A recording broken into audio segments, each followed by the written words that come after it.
here, just chucking a quick video together. We're going to be discussing Warzone settings and what my preferences are,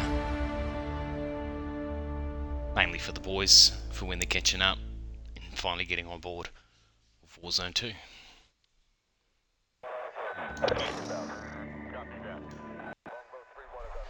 Let's log into the servers.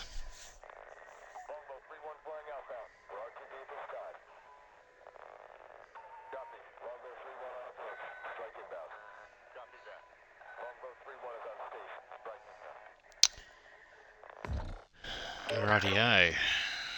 Friend requests are coming through. Popular guy.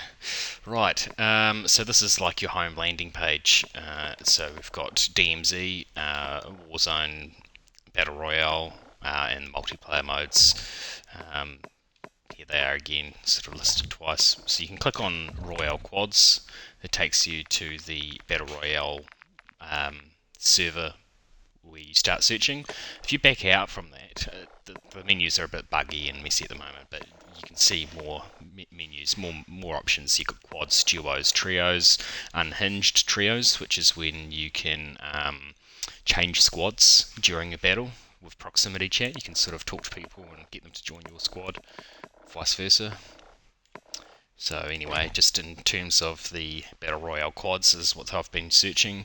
When you start, don't just go ahead and click start, find a match, because it'll put you in a random squad of 3 other people who you can't communicate with and can't buy back for some weird reason. It's a bit buggy. So we'll use the find a party feature by clicking on find a party, and you can press Y to start searching, and eventually it will find a squad. It takes little time. So that's the method there for getting into a squad where you can communicate and buy each other back. Now, just going into the actual settings here. So you can have a tab called Quick Settings, which is where you can customize it to put whatever settings you want from any of these other menus into one spot, so you can quickly access it. It's got some in there that are pre-populated. I didn't put them in there. So anyway, we'll start with the controller. What I tend to do is have it set to controller, obviously, otherwise when we're going down, you've got your standard like horizontal and vertical stick sensitivity. I run 8.8. You can do whatever you like. I tend to have my aim down sight multiplier down to 0.8.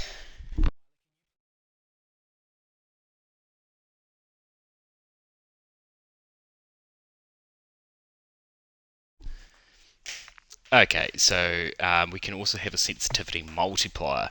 So I just tend to keep that all at 1. Aim down sight behavior, hold, which is your standard hold left trigger to aim. We've got the change zoom shared input stuff. That's all standard. Sprint tactical, sprint focus. Automatic sprint I have turned off. You don't want to be automatically sprinting everywhere. It's more of a tactical game now.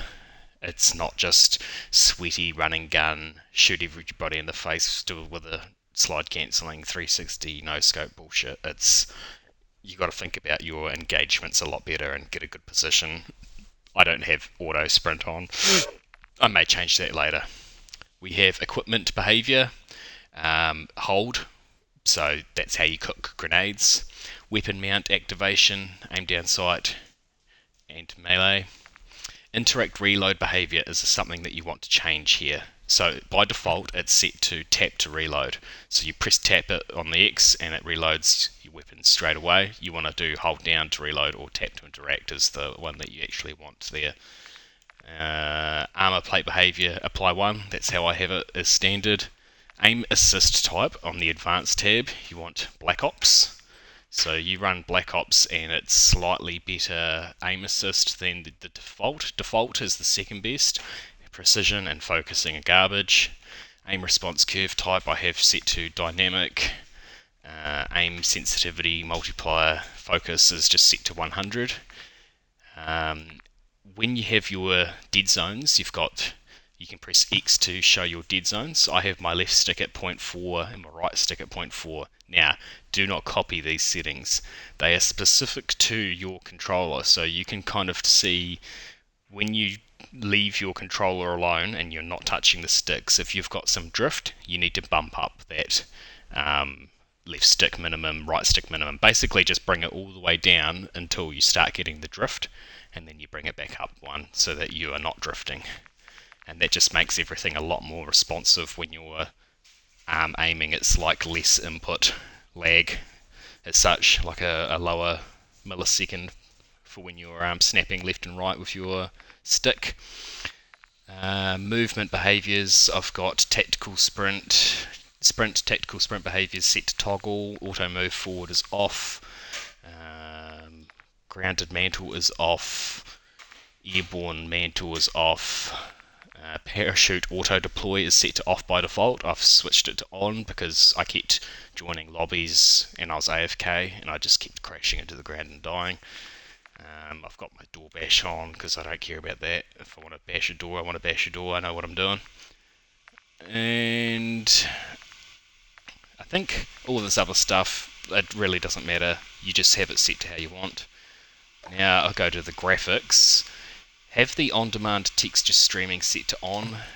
Press X to show more, and you can have the allocated texture cache size. You just crank that up to large. Enable download limits. Turn that off so you could just unlimited, unless you've got like a big data cap, a small data cap with your internet service provider.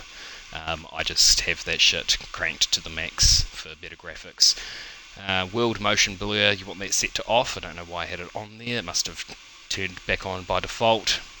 Weapon motion blur off, film grain off, depth of field off. So we've got this thing called Fidelity FX CAS, which is like an AI upscaling thing where kind of like NVIDIA's FSS and like AMD's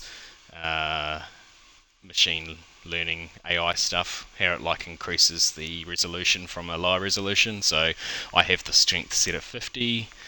120 Hz refresh rate. I'm running an OLED with VRR, so that's suitable for me. By the way, this is on Series X.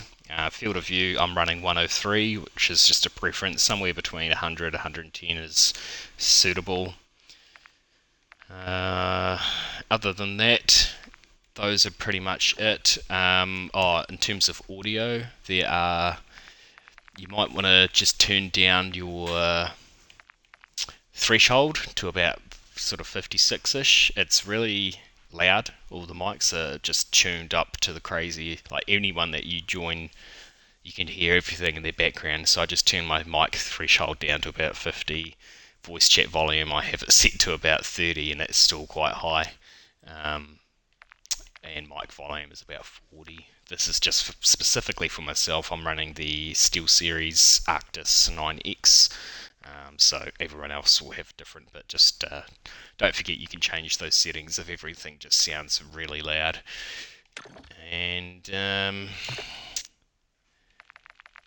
I haven't got round to changing the colour of pings. Pings on maps is a pain in the butt at the moment because the ping is a little white down arrow on the map, and it is so hard to tell where somebody has put a ping on the map. They're not coloured anymore, so I might use the colour customization eventually and change the colour of pings, but I'm not going to do that right now because who's got time for that? Not me.